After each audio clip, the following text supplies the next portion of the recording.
Hello everyone, this is the Sports Spiral, and today I'm going to review Week 15 of the NFL. With my picks this week, I was pretty good with an 11-5 record, but there were some major upsets, and they had major impacts on the playoff and the draft. So stay tuned for that later in the video, and also make sure to subscribe so you can watch all my other videos. So yeah, the Chargers slipped by the Raiders on Thursday night, 30-27 in overtime. Justin Herbert had another fantastic game, 22 of 32 for 314 and two touchdowns. And Marcus Mariota played most of the game for the Chargers because Carr had a non-contact injury and it's likely out for the season. Um, Mariota would threw for 226, a touchdown and a pick, but he also rushed for nine times for 88 yards and a touchdown. But the Raiders lose and fall to 7-7. They have not been looking very good as of late. So yeah, the Chargers slipped by the Raiders to move to 5-9. Then we have the Saturday games. There were two of them, and I kind of forgot about these because we had the college football conference championship game. Those kind of overshadowed these games. But the first one, the Bills blew out the Broncos 48-19 to move to 11-3. A lot of points scored. Great defense from the Bills. They were looking like a great team. Allen threw for 359 and two touchdowns, and defense pretty good at Lock, 20 of 32 for 132 and a touchdown. So yeah, the Bills are looking pretty good. Then we have the Packers, who were able to win against the Panthers in a low-scoring game. Though I thought this one was going to be a bit higher scoring, 24-16 Packers, and yeah, pretty good defense from the Packers. Teddy Bridgewater, 21 of 35 for 258, and Aaron Rodgers was 20 of 29 for 143 and a touchdown. So not too spectacular of stats, but for Jones, for the Packers, he had a great night, rushing for 145 and a touchdown in that one. Then we move to Sunday, and the Buccaneers were able to slip past the Falcons with a late rally. That Tom Brady is so famous for those comebacks, and Tom Brady threw for 390 and two touchdowns. A great game. Fournette didn't rush for a ton of yards, but he rushed for 49 and two touchdowns. But the Falcons did play pretty well as Ryan was threw for 356 and three touchdowns, but wasn't enough to win, and the Buccaneers moved to 9-5. Okay, then we have another 1 o'clock Sunday game. The Cowboys won in a high-scoring game against the 49ers, 41-33. They moved to 5-9. The Cowboys have been looking a little better recently. Andy Dalton threw for 209 and two touchdowns, and Ezekiel Elliott could not play for them, but Pollard did pretty good, rushing for two touchdowns. And for the 49ers, Mullins struggled again. He's been throwing too many interceptions, two touchdowns, two interceptions for him. So I think they used him multiple quarterbacks in that game. And then we have the Titans, who have looked really good at some point, but sometimes they just can't win important games. But they put up a ton of points against the Lions. It's been a few times now that they just put up a ton of points. They went 46-25 and moved to 10-4. Tannehill was great, throwing for three touchdowns. Stafford was pretty good for the Lions too, though, throwing for a touchdown and 252. Swift had a good game for the Lions, rushing for 67 yards and two touchdowns.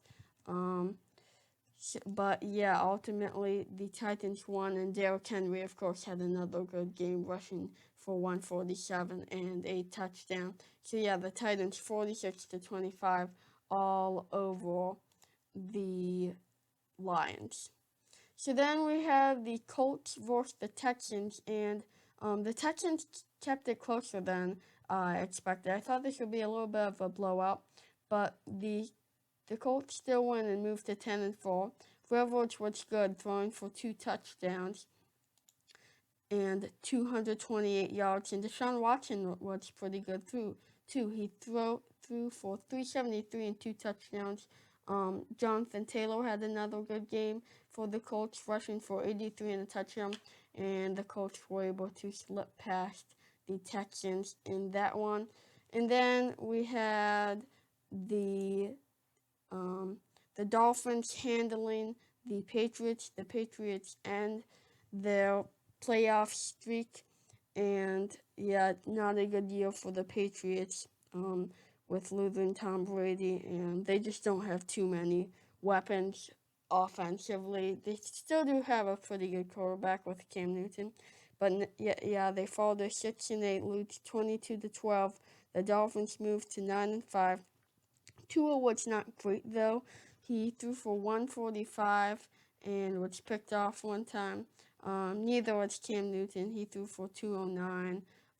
But Ahmed was pretty good for the Dolphins, rushing for 122 and a touchdown in that one.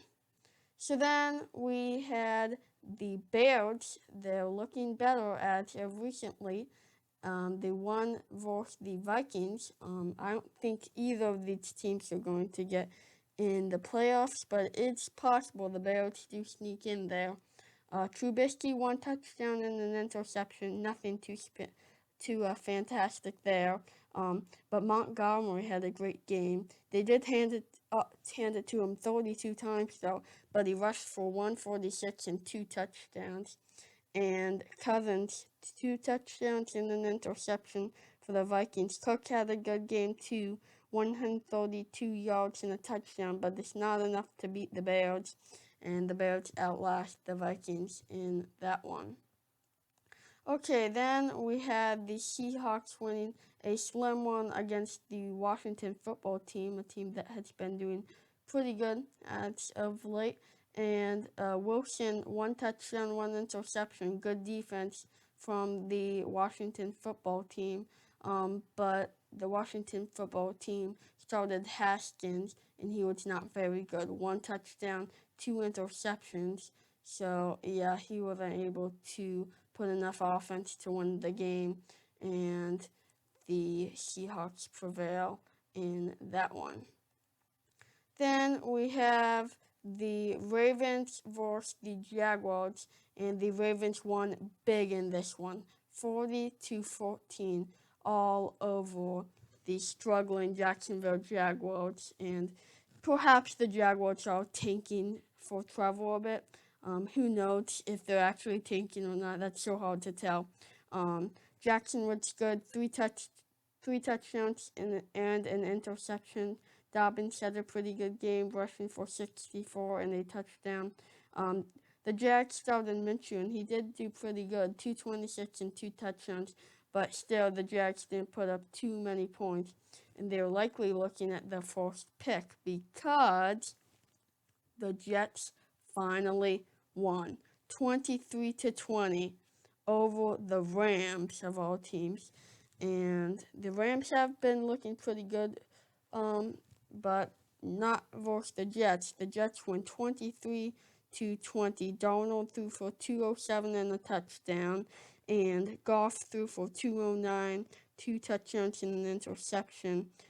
Gore rushed for a touchdown for the Jets, and the Jets were able to finally get their first win. And because the Jags have the weaker schedule than the Jets are looking at the top pick. So perhaps a deadly mistake from the Jets, and they might be looking at the second pick now. But for the Jets, I don't think they needed a quarterback. Darnold's nothing fantastic, but he's not too bad, and they need to find him some weapons. There's just about no good player or star player that I can say on that team. So you could say the same thing with the Jaguars, possibly. But yeah, both of these teams, their quarterbacks might not be the problem. It's kind of a hard thing to tell. So yeah, the Jets finally win, and this puts the Jaguars in the top spot as I predicted. And the Jaguars are probably going to go full on tanking the final weeks. The Jets are probably actually going to try, I would imagine, because they might still tank, but the Jets might try just to see if they can win games. But yeah, the whole tanking thing, it's quite interesting. So then we have the Cardinals beating the Eagles 33-26. They moved to 8-6 and uh, improved their playoff position. But Jalen Hurts had another great game. He threw for 338 and 3 touchdowns. But Kyler Murray also had a great game, throwing for 406 and three touchdowns and an interception. And they outlast the Eagles. But the Eagles are in a good place with Jalen Hurts. I think they've got a great quarterback.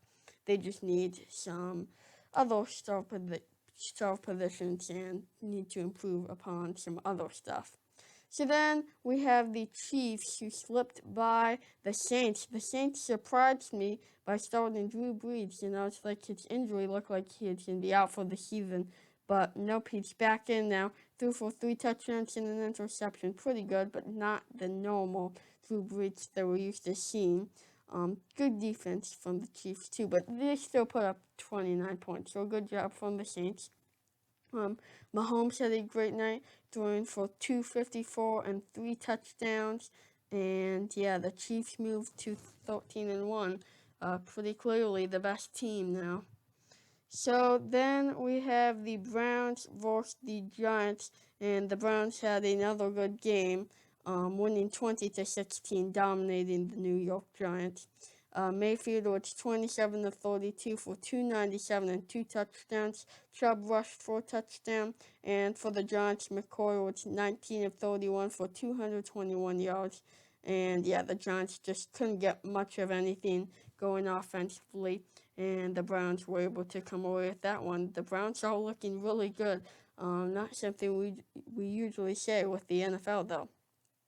And the Steelers got shocked by another team. They lose their third straight game, and the Steelers are struggling. They were undefeated, and now they're struggling. Roethlisberger throws for 171 touchdown and 1 interception. They remain to look sluggish on offense. Snell rushed for 84 yards and a touchdown. But for the Bengals, they were able to produce some points, mostly because of turnovers from the Steelers. They started Finley, who was 7-13 for 89 yards and a touchdown. And the running back Bernard had a good game, rushing for 83 yards and a touchdown. So turnovers have been the problem for the Steelers. And yeah, they've looked sluggish on offense. Their defense had still been pretty good, even though they allowed 27 points. But yeah, can the Steelers get back on track? We know they're making the playoff, but can they get back on track? And they're going to have to win the game if they want to have some momentum going on to the playoff. So that is going to do it for this video. Please make sure to subscribe, like, and check out some of my other videos and if you're new to the channel. And this is the Sports Spiral. Bye.